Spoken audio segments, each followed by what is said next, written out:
Welcome to the Biz Move podcast. Visit us at bizmove.com for dozens of free tools for starting a business, featuring business plan templates, books, worksheets, videos, guides, and much more. All completely free, no strings attached. Thinking of starting a business? Here are some key considerations. So you are thinking of going into business. This can have advantages and disadvantages. Running a business of your own will bring a sense of independence and a sense of accomplishment. You will be the boss, and you can't be fired, though there may be days when you would welcome it. Because you can pay yourself a salary and the profit or return on your investment will also be yours, you anticipate a good income once your business is established. You will experience a pride in ownership, such as you experience if you own your own home or your own automobile. You can derive great satisfaction from offering a product or service which is valued in the marketplace. By being boss, you can adopt new ideas quickly. Since your enterprise undoubtedly will be a small business, at least in the beginning, you will have no large, unwieldy organization to retrain, no board to get permission from, each time you wish to try something new. If the idea doesn't work, you can drop it just as quickly. This opportunity for flexibility is one of small business's greatest assets. These are some of the advantages and pleasures of operating your own business. Now take a look at the other side. If you have employees, you must meet a payroll week after week. You must always have money to pay creditors, the man who sells you goods or materials, the dealer who furnishes fixtures and equipment, the landlord if you rent, the mortgage holder if you are buying your place of business, the publisher running your advertisements, the tax collector, and many others. All of these must be paid before you can consider the profits yours. You must accept sole responsibility for all final decisions. A wrong judgment on your part can result in losses not only to yourself but, possibly, to your employees, creditors, and customers as well. Moreover, you must withstand, alone, adverse situations caused by circumstances frequently beyond your control. To overcome these business setbacks and keep your business profitable means long hours of hard work. It could very well not be the work you want to do. As someone else's employee, you developed a skill. Now, starting a business of your own, you may expect to use that skill 40 or more hours a week. Instead, you must perform the management tasks as well. You must keep the books, analyze accounting records, sit back and do long-range planning, jump and handle the expediting, and, when everyone has gone home and you finally have caught up with the paperwork, you may even have to sweep the floor. As your business grows and you become more successful, you may not do some of these activities. As an owner, however, you must, at least at first, give up the technical aspects you know and enjoy doing, and focus on the management aspects. To get your business off to a successful start, you must be a manager, not an operator. You will never be entirely your own boss. No matter what you choose, manufacturing, wholesaling, retailing or service business, you must always satisfy your customers. If you don't give the customers what they want, they'll go somewhere else and you'll be out of business. So every customer, or even potential customer, is your boss. Your creditors will also dictate to you, and your competitors' actions may force you to make decisions you don't want to make. National and local government agencies will insist that you meet certain standards and follow certain regulations. The one thing you can decide yourself is how you will satisfy all of these bosses. Are you the type? The first question you should answer after recognizing that there are two sides to the prospect of establishing your own business is, am I the type? You will be your most important employee. It is more important that you rate yourself objectively than how you rate any prospective employee. Appraise your strengths and your weaknesses. As a prospective operator of your own business, acknowledge that you are weak in certain areas and cover the deficiency by either retraining yourself or hiring someone with the necessary skill. Numerous studies have been made of small business managers over the years. Many look at traits and characteristics that appear common to most people who start their own businesses. Other studies focus on characteristics that seem to appear frequently in successful owners. First, consider those characteristics that seem to distinguish the person who opens a business from the person who works for someone else.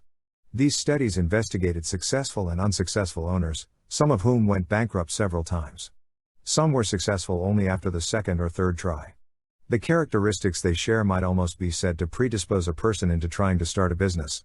Of course, not all of these characteristics appear in every small business owner, but the following seem to be most predominate.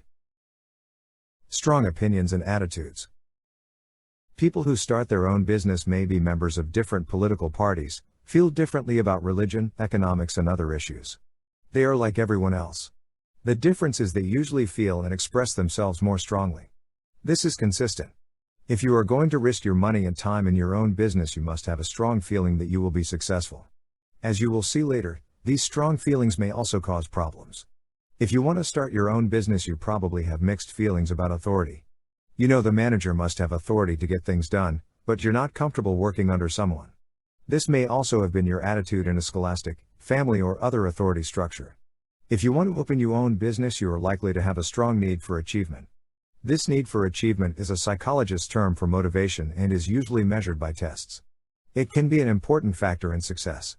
The person, who wouldn't think of starting a business, might call you a plunger, a gambler, a high-risk taker. Yet you probably don't feel that about yourself. Studies have shown that very often the small business owner doesn't differ from anyone else in risk avoidance or aversion when measured on tests. At first thought, this seems unreasonable since logic tells us that it is risky to open your own business. An Ohio State professor once explained this apparent contradiction very simply. When a person starts and manages his own business, he doesn't see risks, he sees only factors that he can control to his advantage. If you possess these traits to some degree or other, it doesn't mean you will be successful, only that you will very likely start your own business. Some of these characteristics in excess may actually hamper you if you are not careful. The characteristics that appear most frequently among successful small business managers include drive, thinking ability, competence in human relations, communication skills, and technical knowledge. Drive, as defined in the study, is composed of responsibility, vigor, initiative, persistence, and health. Thinking ability consists of original, creative, critical, and analytical thinking. Competency in human relations means emotional stability, sociability, good personal relations, consideration, cheerfulness, cooperation, and tactfulness. Important communication skills include verbal comprehension, and oral and written communications.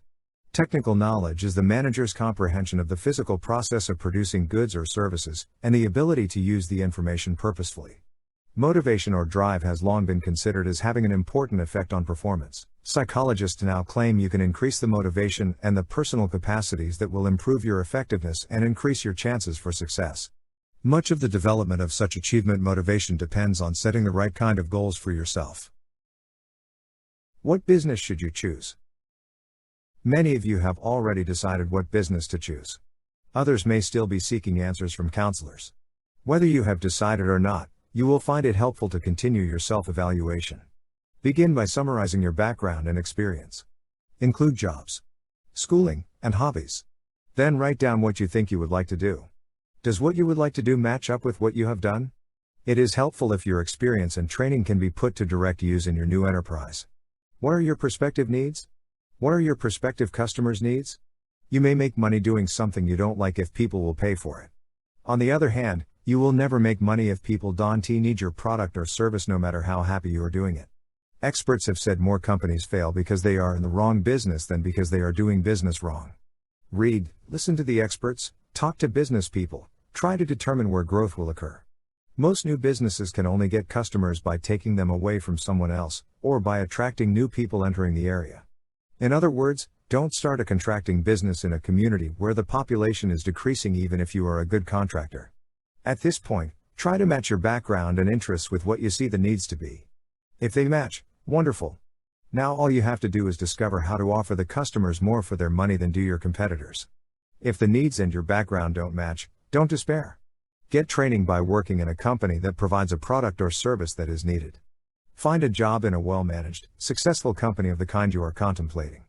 Then absorb as much management know-how as you can while learning the technical skills. Education can help too. While there may be no educational requirements for starting your own business, the more schooling you have along the right lines, the better equipped you should be. Some fields require licenses, certificates, even degrees in specific educational areas. Certainly it is helpful if you have had courses in record keeping, sales, and communication. These needn't be college or even high school courses. They can come from adult education programs and the like. Is there a need for what you want to sell or do? Are you prepared to fill that need? Are you interested in the area? Can you learn what you need to? Will there be a continuing and growing need for your product or service? Your chances of success. What are your chances of success if you go into business? New businesses are always being started. Almost as many are failing or being discontinued. A year of poor business conditions is likely to be followed by a greater than average number of failures or closings. A year of good business conditions tends to be followed by large increases in the total number of businesses. In general, the number of firms increases with increases in human population, total personal income and per capita income, and since these factors have increased regularly, the total number of small businesses usually rises every year. This growth is not free of growing pains, however. At the same time new businesses are being born, other businesses are being discontinued. Some of these discontinuances are legally business failures, other owners give up to avoid or minimize losses and are not failures in the strict sense. Still others discontinue for reasons such as the death or retirement of the proprietor, the dissolution of a partnership, or the sale of the business to a new owner. Younger businesses tend to discontinue first. Many do not make it through the first year. The discontinuation rate of those that survive this first year burn and declines steadily until at the end of several years the rate has dropped dramatically. So, your chances of success improve the longer you stay in business. Poor management is the largest single cause of business failure. Year after year, the lack of managerial experience and aptitude has accounted for around 90% of all failures analyzed by Dun & Bradstreet. Many factors may adversely affect individual firms over which owners have little control. In such cases, the astute manager can often soften the blow or, sometimes, change adversity into an asset. Examples of factors over which the owner has little control are overall poor business conditions, relocations of highways, sudden style changes, the replacement of existing products by new ones, and local labor situations. While these factors may cause some businesses to close, they may represent opportunities for others. A local marketplace may decline in importance at the same time new shopping centers are developing. Sudden changes in style or the replacement of existing products may bring trouble to certain businesses but open doors for new ones. Adverse employment situations in some areas may be offset by favorable situations in others. Ingenuity in taking advantage of changing consumer desires and technological improvements will always be rewarded. In the final analysis, it is up to you. Will your management be competent? Will you be able to judge, and then satisfy, your customers' wants? Can you do this accurately and quickly enough to more than compensate for risks due to factors beyond your control? Such accomplishment requires expert management. Your return on investment. Will the rate of return on the money you invest in your business be greater than the rate you could receive if you invested your money elsewhere? While your decision to go into business for yourself may not depend entirely upon this, it is a factor which should interest you. Too frequently people invest money in their own businesses under the misapprehension that the financial return will be far greater than the return from other investments. Investigation of the average annual returns in the line of business in which you are interested may be worthy of your time. Your decision to go into business may not depend entirely on financial rewards.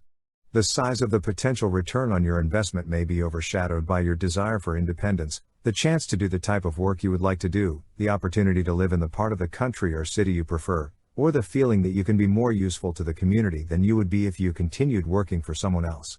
Do not overlook such intangible considerations.